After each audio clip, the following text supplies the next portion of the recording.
Hello, this is Lucie Lile for my postpartum assessment checkoff. So I'll start with the safety practices. I'm going to verify the order.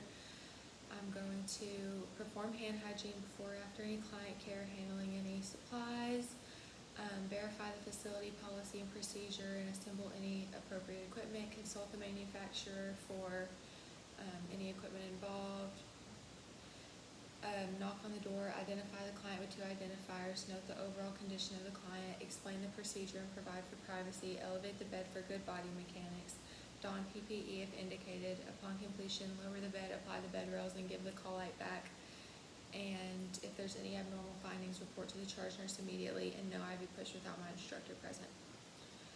Okay, so to start the postpartum assessment, I'm just going to do just like a normal head-to-toe assessment and check and make sure you're alert and oriented. I'm going to check your mucous membranes with my pen light, check for perla in your eyes. I'm going to check your skin integrity, and of course we might be expecting some compromised skin integrity in the perineal area or possibly a C-section with the wound and everything.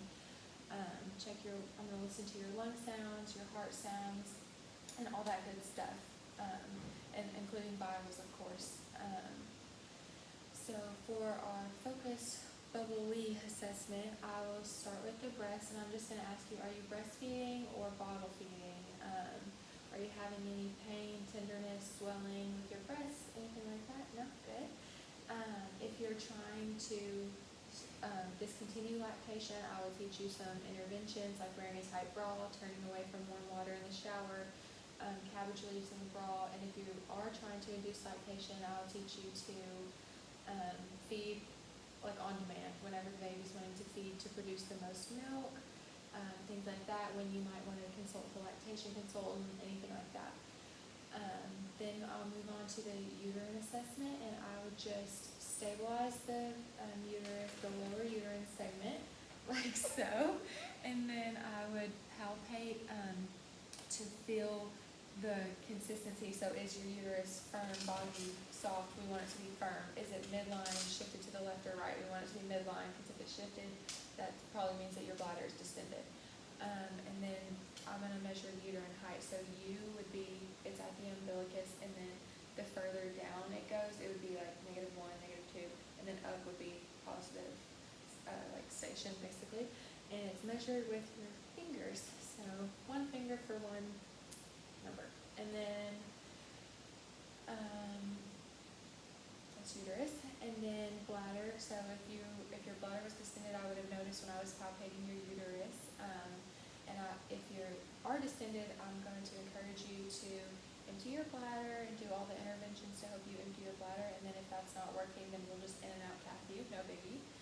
And then bladder, I'm just going to also take your bowel sounds, and they're probably going to be hypoactive because of anesthesia and labor and pregnancy and all those things. So no biggie, but as long as you are passing gas and you do have bowel sounds, then we're good. Then lochia, so you should start out having lochia rubra, which is ruby red blood.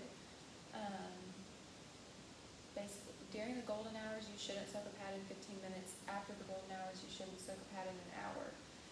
That could indicate like hemorrhage or something like that. Then you should move on to lochia serosa, which is light pink or brown, and then you should progress to lochia alba, which is clear, yellow, white, and basically you just shouldn't regress, you should progress. And then we'll measure it in terms of scant, light, moderate, or heavy, depending on how much of the pad that you soak. And then I'll assess the perineal area for episiotomy or laceration and see how that's healing according to the RETA acronym, which is redness, edema, ecchymosis, which is bruising, drainage, and approximation. And chart that, of course, we want it to be approximated and not having too much drainage and everything like that. Then I will check your legs for signs of DVT. So is one swollen, different size than the other?